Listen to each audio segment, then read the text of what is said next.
¿Quién es realmente Jesús? Una gran cantidad de esfuerzos humanos han intentado descubrir quién fue realmente Jesús.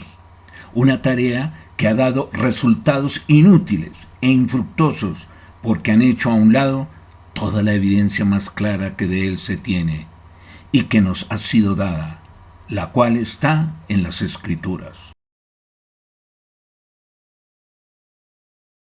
Le doy la palabra al señor Procurador Fiscal.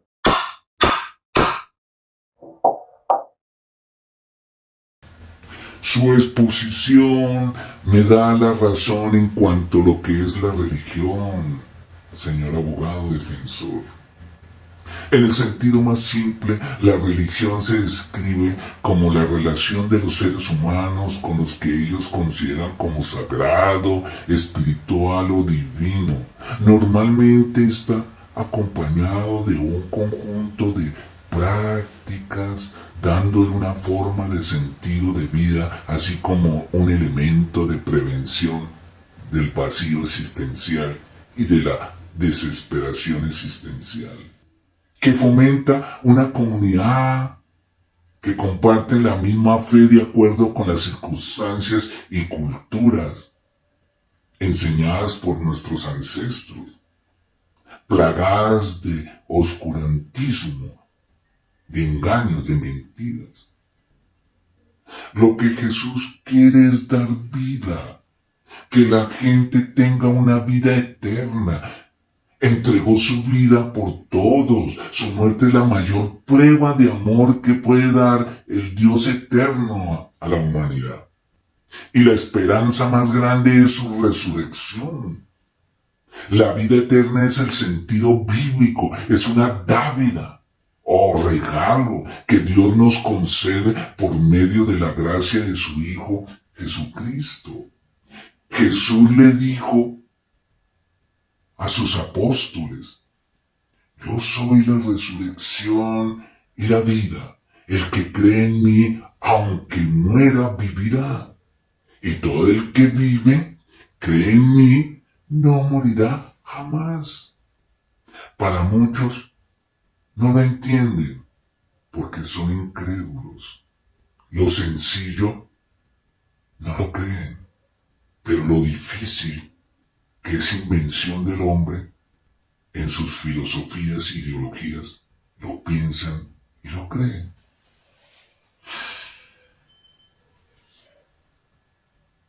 El Señor dijo: el que cree en mí, aunque muera, vivirá. ¿Qué tan sencillo es? Y todo el que vive y cree en mí no morirá jamás. Pero nos cuesta tanto trabajo creerle.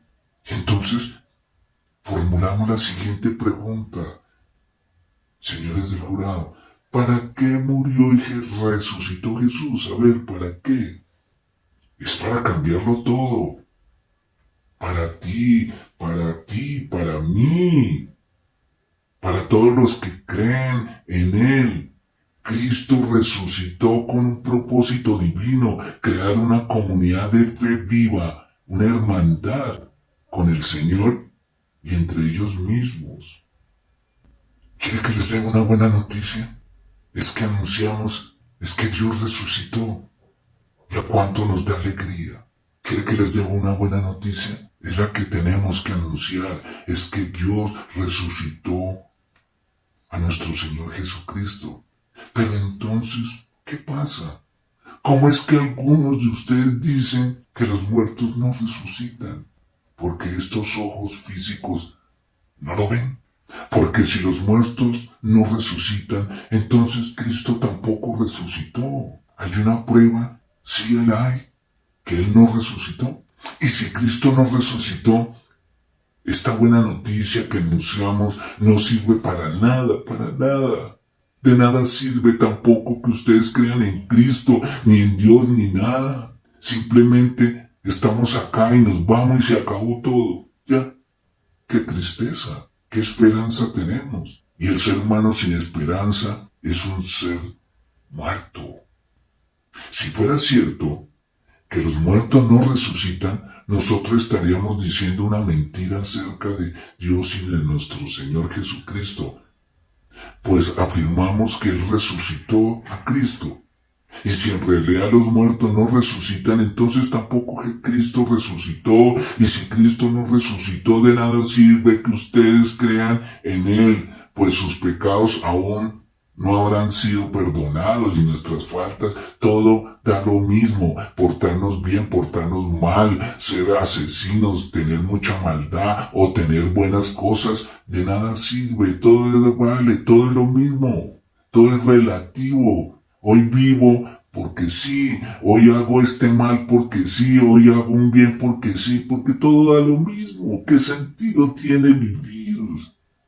Y los que antes creyeron en Cristo y murieron están totalmente perdidos, o sea, los que muertos ya, eso no se acabó, entonces ¿para qué guardamos huesos? ¿Para qué los recordamos? ¿Para qué tenemos tumbas? Si esto ya se acabó, esto ya no sirve nada. Si nuestra esperanza es que Cristo nos ayude solamente en esta vida, no hay nadie más digno de lástima que nosotros mismos. ¡Qué pobreza mental!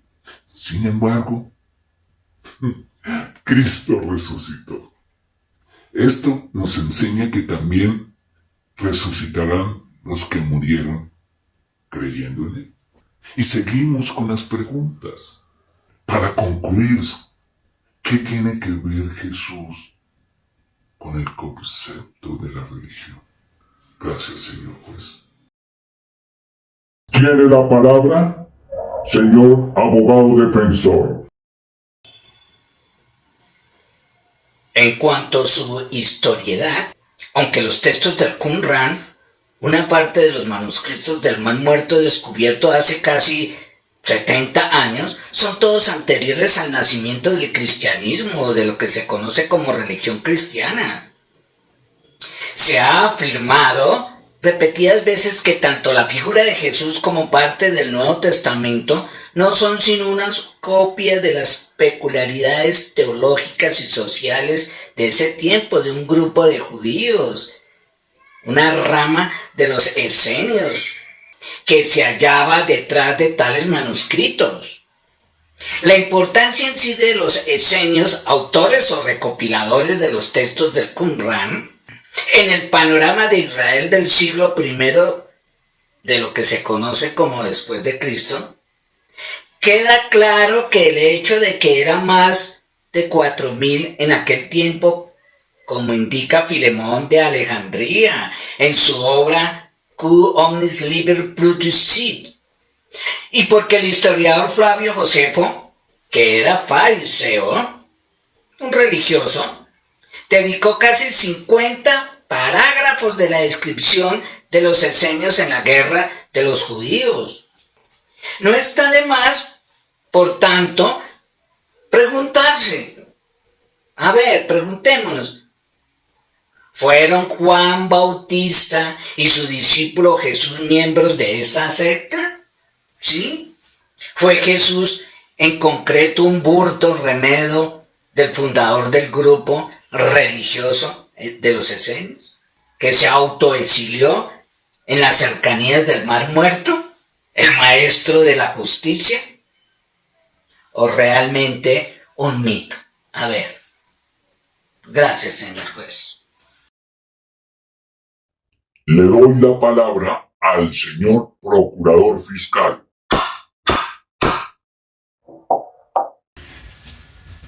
Miren, Jesús es un hombre histórico. Marcó la historia de la humanidad antes y después de su venida.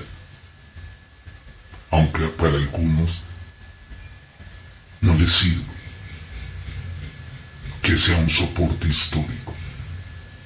Es que no se puede negar ni se puede ver como un concepto religioso. Algunos escritores pueden divertirse con la fantasía de un mito Cristo, pero no lo hacen sobre la base de la evidencia histórica, sino la imposibilidad mental de creer que existe un ser de esa magnitud. No lo pueden creer, su mente no puede asimilarlo.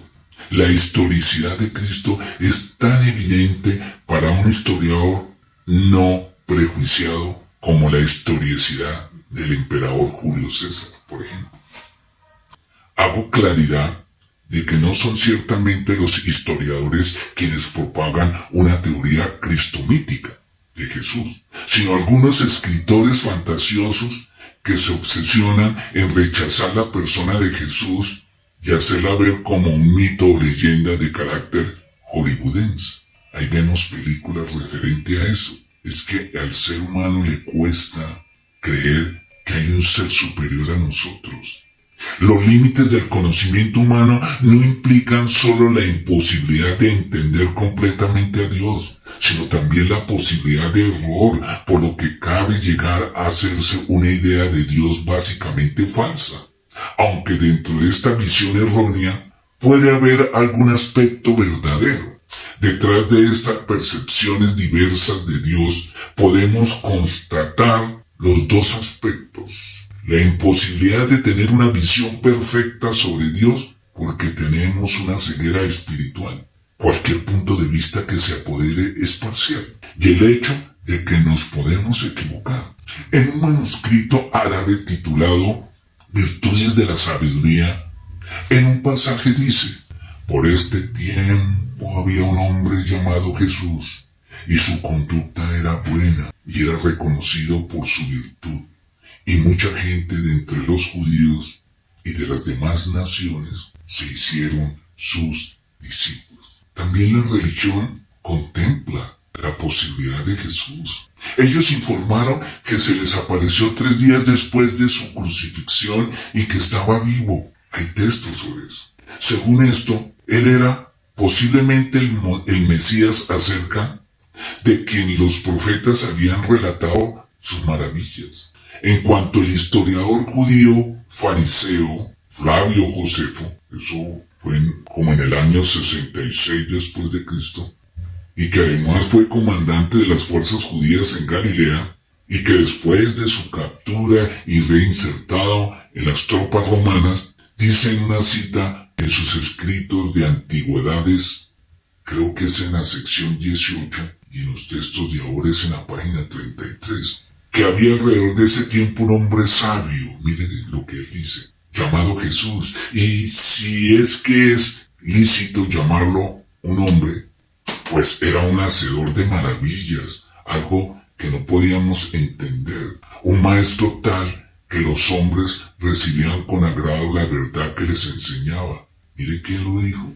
Y él dice, él era el Cristo, y cuanto Pilatos, a sugerencia de los principales de entre nosotros, lo condenó a ser crucificado, aquellos que le amaban desde un principio no le olvidaron.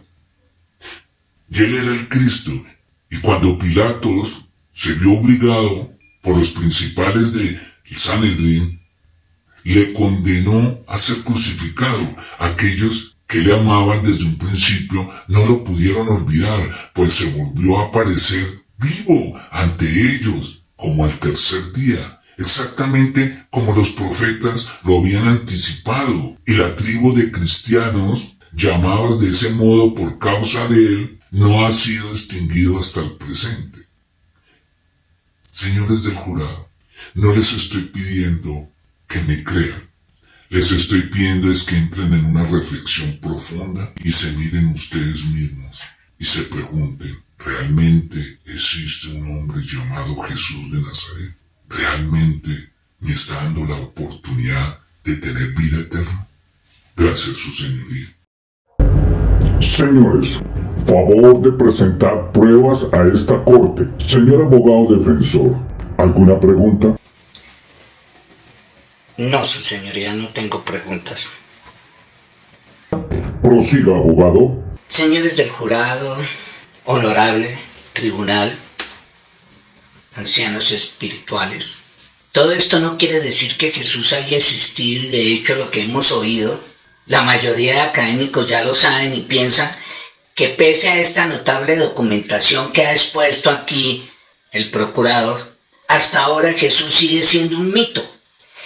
Existe un grupo de pensadores que creen firmemente que Jesús nunca existió y es solo una invención de los primeros cristianos para justificar su recién creado religioso. o su recién creada religión. La mayoría de investigadores de la vida de ese tal Jesús, o sea, el Jesucristo histórico, creen que su figura responde a una mitificación.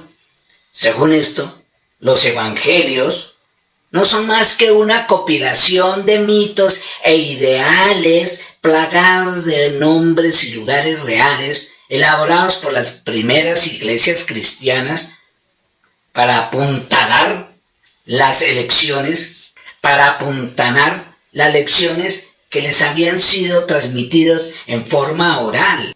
Se trata esta de una visión demasiado benevolente, conformada por historiadores de un bagaje cristiano que defienden la historicidad de Jesús, pese a las evidentes dificultades que conlleva tener tal postura.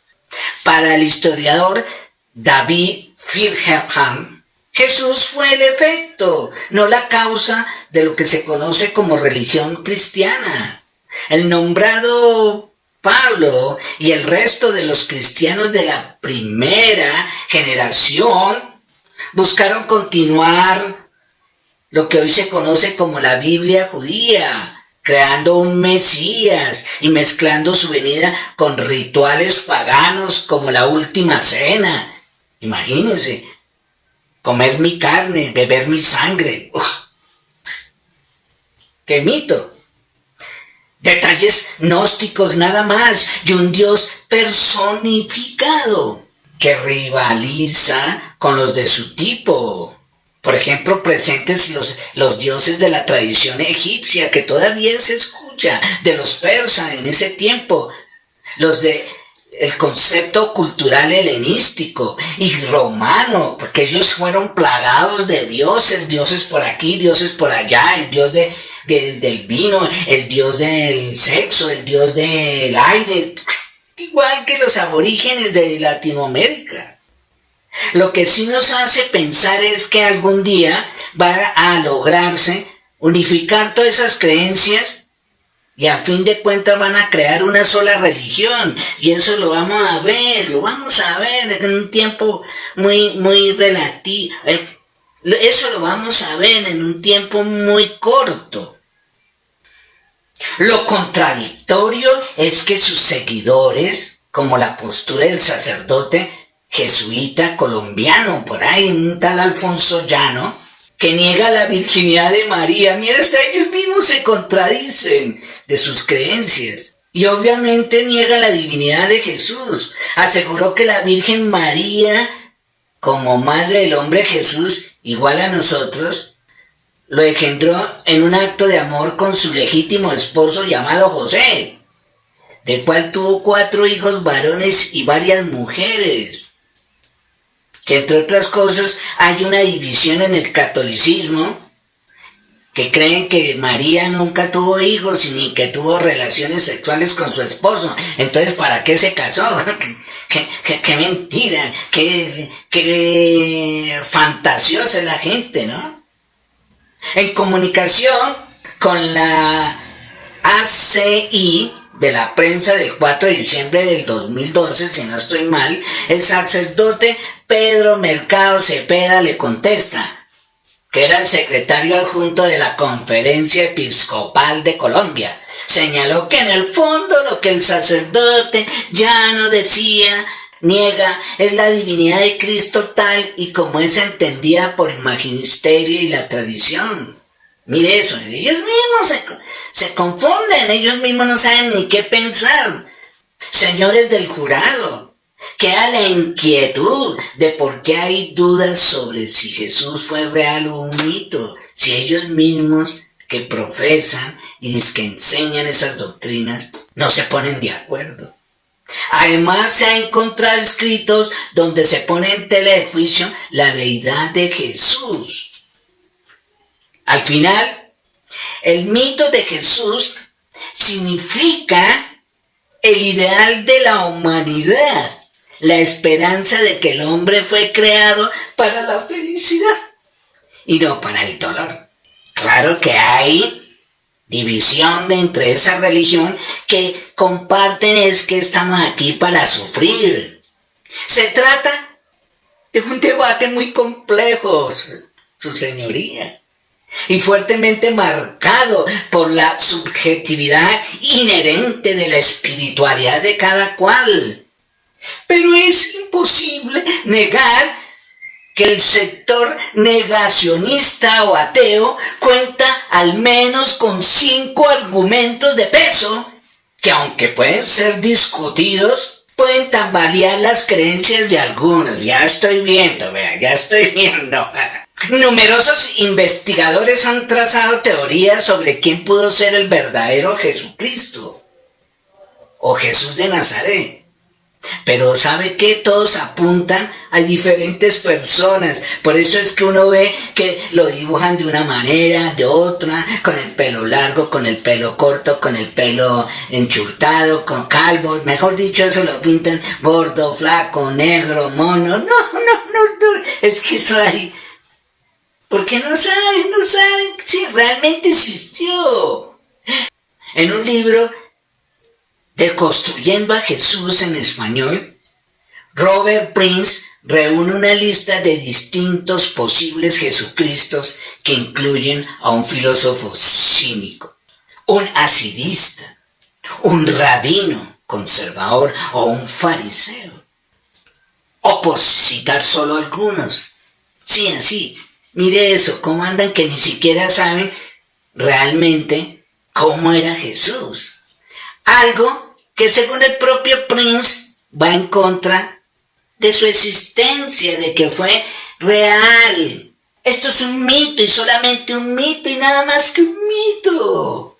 Y eso es lo que mis defendidos plantean. Ya no más con esos mitos. Es todo, señor juez. Tiene la palabra, señor procurador. Señores de la Corte, que estos testimonios que tengan en cuenta, basándome en la cita de 1 de Juan 4:2, dar por sentado que los grupos cristianos proto-ortodoxos llamaron a los gnósticos una herejía del cristianismo.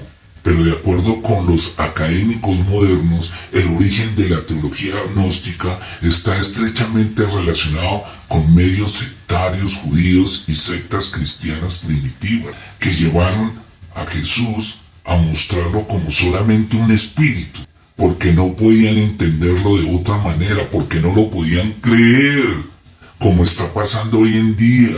Nos negamos a creerlo. La persona de Jesucristo en la visión gnóstica cree que el cuerpo físico de Jesús no era real, sino como un fantasma, se aparecía y se desaparecía, sino que solo aparentaba ser físico y que su espíritu descendió sobre ese cuerpo en su bautismo, pero lo dejó justo antes de su crucifixión, o sea, utilizó ese cuerpo y ya, como una posesión o algo así. Tales opiniones destruyen no solamente la verdad sobre la humanidad de Jesús, sino también la expiación, puesto que Jesús no solo tuvo que ser verdaderamente Dios, sino también verdaderamente humano. Él salió del vientre de María, y físicamente fue real, fue palpable, quien realmente sufrió y murió sobre la cruz a fin de ser un sacrificio sustitutivo y aceptable por el pecado que tenemos. El punto de vista bíblico sobre Jesús afirma su completa humanidad, así como su completa deidad. El apóstol Juan se enfrentó directamente con el gnosticismo, que fue una de las primeras herejías, una de cuyas ramas dijo que Cristo vino sobre Jesús en su bautismo. Afortunadamente, la iglesia primitiva fue casi unánime en reconocer estos pergaminos gnósticos como una fraudulenta falsificación que exponen falsas doctrinas acerca de Jesucristo, la salvación, Dios y cada una de las demás verdades cruciales del cristianismo. Gracias a la labor del Espíritu Santo, se pudo identificar el engaño de lo que tenía esta secta de gnósticos. ¿Cómo podemos ver eso hoy? Sencillo, el origen del gnosticismo es de carácter psicológico e histórico. Por lo tanto, para la comunidad que presento, pido al tribunal que solo se tenga en cuenta como hecho histórico y no como base fundamental de la palabra de Dios. Porque si una secta habló de Dios, de nuestro Señor Jesucristo, es porque tenían evidencias de su existencia, mas no lo que ellos creían y divulgaban. Es demostrable lo histórico desde el génesis de la humanidad. Se dice que gran parte de la ciencia sostiene que la persona de Cristo nunca existió. Esa es una afirmación rotundamente falsa. La ciencia histórica en su inmensa mayoría no sostiene tal cosa. De cualquier modo, existen argumentos para demostrar científicamente la existencia de Jesús, aunque hay pocos, pero suficientes. Lo cierto de todo esto que estamos exponiendo es que Jesús fue un ícono entronizado en un pendón de maniqueo después de su muerte y resurrección. Porque al ser humano le encanta controlar la fe de los demás. Dentro de su sistema de creencias, Jesús de Nazaret fue comparado con un Zoroastro o el Buda, que habían sido tres predecesores de lo que se conoce como los gnósticos del cristianismo. Jerez a ti. Gracias, señor juez. No más. En esta corte no se permite desviar el propósito en la cual se inició, que es comprobar que Jesús existió, su deidad y que Él es el Cristo. Favor, que sea más claro los testigos. Por favor, busque en el libro de los Hechos el capítulo 10 y el versículo 43. Pedro está testificando en la casa de Cornelio acerca del Señor Jesús y dice algo muy significativo. Esto es, de Jesús, dan testimonio todos los profetas. Ahora, cuando el apóstol dice todos los profetas, está hablando primordialmente del Antiguo Testamento. Recuerde que el Nuevo Testamento todavía no se había escrito. Y Simón Pedro le está diciendo a este gentil, a este oficial romano, que de Jesús todos los profetas del Antiguo Testamento daban testimonio. ¿Quisiera usted tener la capacidad de entender el Antiguo Testamento? ¿Le gustaría penetrar en algunos de los cuartos misteriosos del Antiguo Testamento? Bueno, hay una llave maestra que abre los misterios del Antiguo Testamento. Esa llave maestra es el Señor Jesucristo. Y si usted encuentra esta aproximación cristocéntrica, el Antiguo Testamento estallará como fuego en sus manos. De hecho, si usted lee el Antiguo Testamento y no encuentra a Jesús, usted necesitará volver a leerlo porque no ha entendido el mensaje. Porque el Antiguo Testamento es el libro acerca del Señor Jesucristo. Lo que vamos a hacer ahora es encontrar algunos de los retratos del Señor Jesucristo en el Antiguo Testamento y luego vamos a encontrar algunas profecías acerca de Jesús en el Antiguo Testamento. Aquí está lo que Jesús les dijo a aquellos que lo desafiaban en cuanto a su autenticidad y su mesianismo.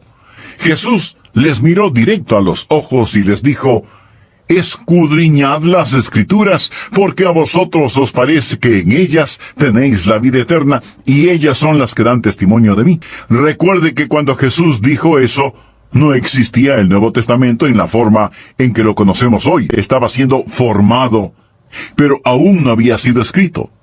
Cuando Jesús dijo, escudriñad las Escrituras, porque a vosotros os parece que en ellas tenéis la vida eterna, Él estaba hablando acerca del Antiguo Testamento. Ahora, escúcheme bien, por favor. Sin Jesús, el Antiguo Testamento es un libro, primero, de ceremonias inexplicables que no tienen ningún sentido. Segundo, es un libro de profecías no cumplidas. Y tercero, es un libro de estándares inalcanzables. Si usted trata de vivir de acuerdo al Antiguo Testamento sin el Señor Jesucristo, mi amigo, eso le será imposible.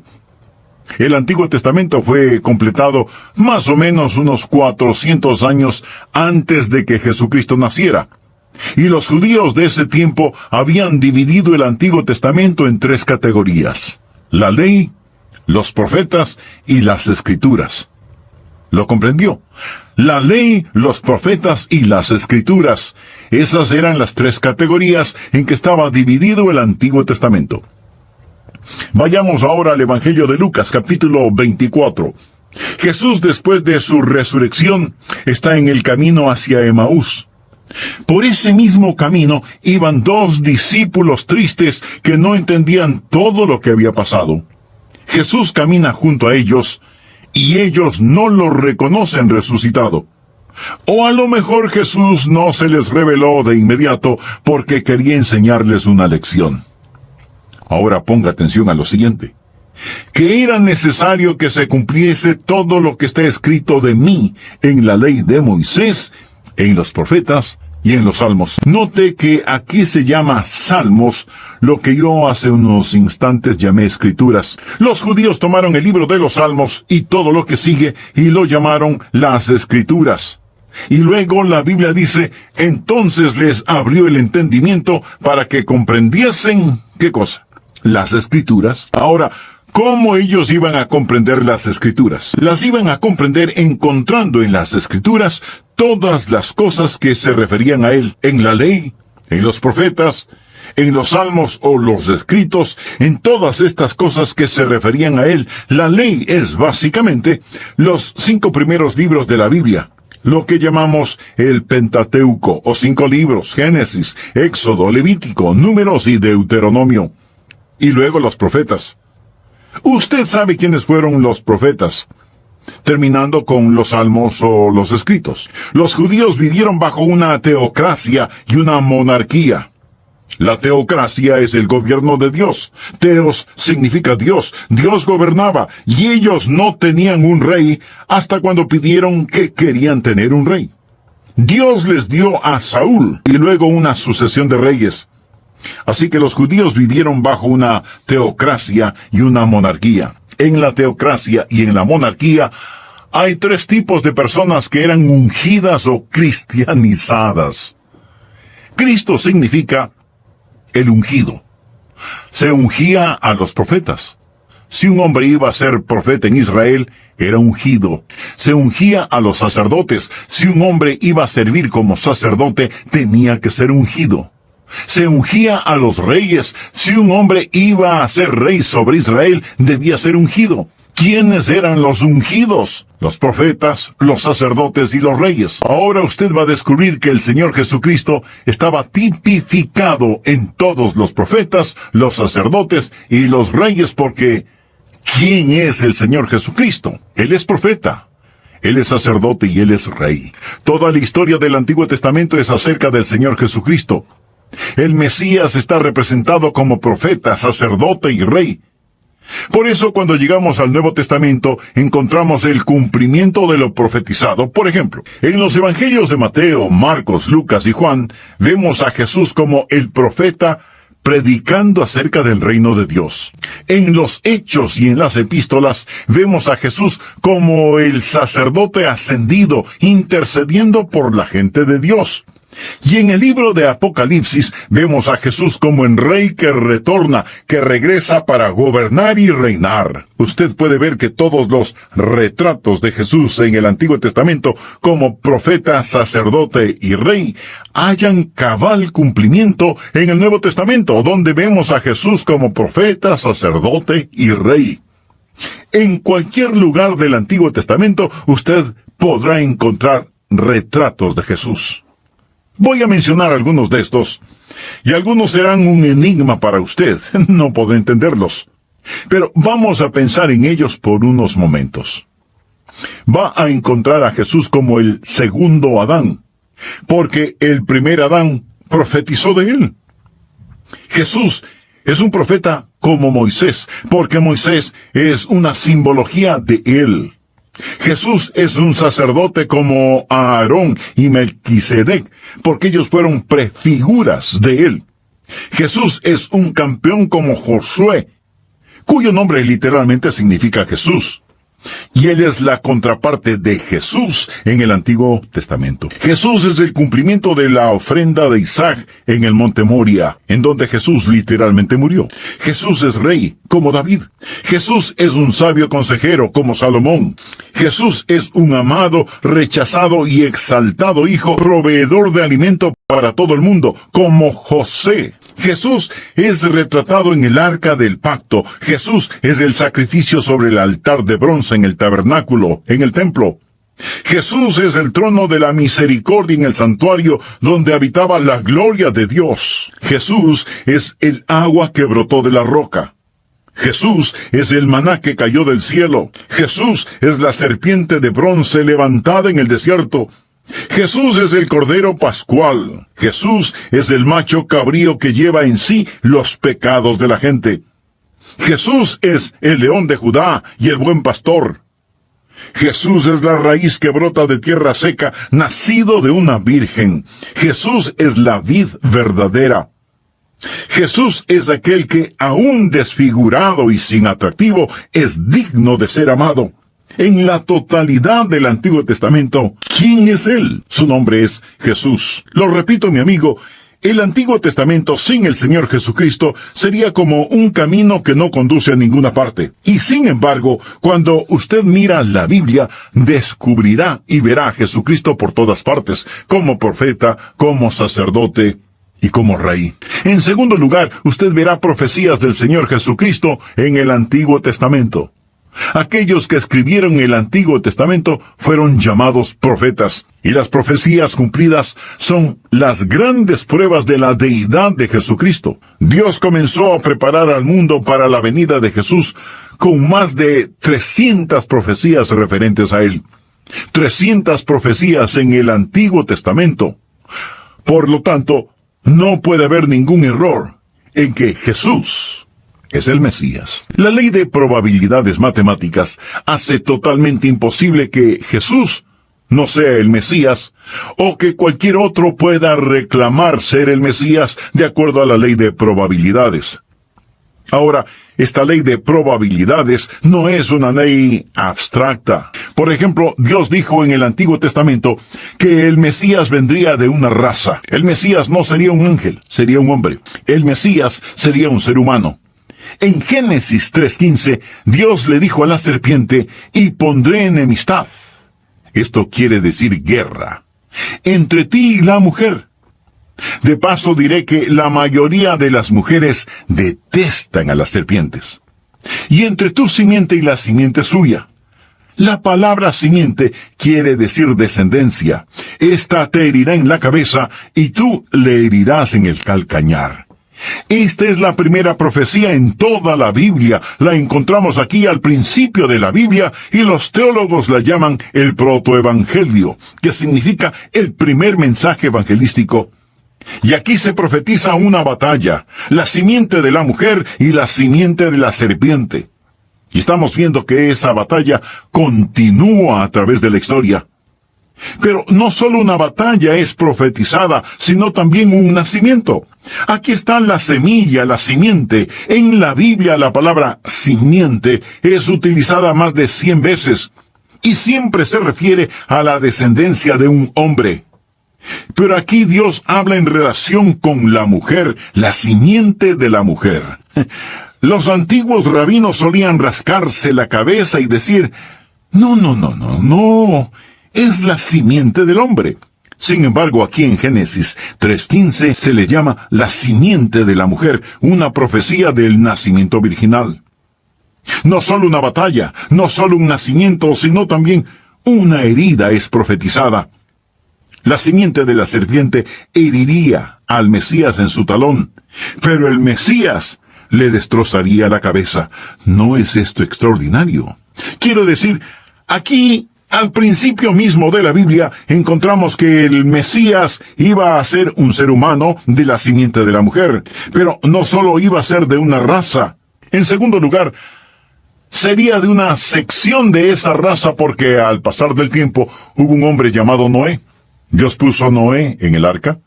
Noé salió del arca y tenía 3 hijos, Cam, Sem y Jafet. también salieron del arca. ¿De quién sería descendiente el Mesías? Génesis 9:26 dijo más, bendito por Jehová, mi Dios, sea Sem. El Mesías sería descendiente semita. Dios escogió a Sem, y cuando lo hizo, escúcheme, achicó mucho más el enfoque y eliminó 2/3 de la población terrestre. El Mesías descendería de Sem. Pero Dios no solo escogió una simiente y de esa simiente escogió una sección, sino que de esa sección Dios escogió una nación. Porque unos 2000 años antes de que Jesús naciera, Dios se acercó a un hombre llamado Abraham y le dijo, Abraham, voy a hacer de ti una nación. Génesis 12, desde el versículo 1 dice, pero Jehová había dicho a Abraham, ese era su nombre, antes de que Dios lo cambiara a Abraham, vete de tu tierra y de tu parentela y de la casa de tu padre, a la tierra que yo te mostraré, y haré de ti una nación grande y te bendeciré, y engrandeceré tu nombre y serás bendición. Bendeciré a todos los que te bendijeren, y a los que te maldijeren maldeciré, y serán benditas en ti todas las familias de la tierra. Voy a detenerme en este punto. Señor abogado defensor, ¿alguna pregunta? No, yo no tengo más preguntas. No, yo no. Gracias, señor juez, pero no. Necesitamos que las pruebas sean más concluyentes para que el jurado dé su veredicto. Y señores del jurado, hagamos un receso y continuaremos mañana.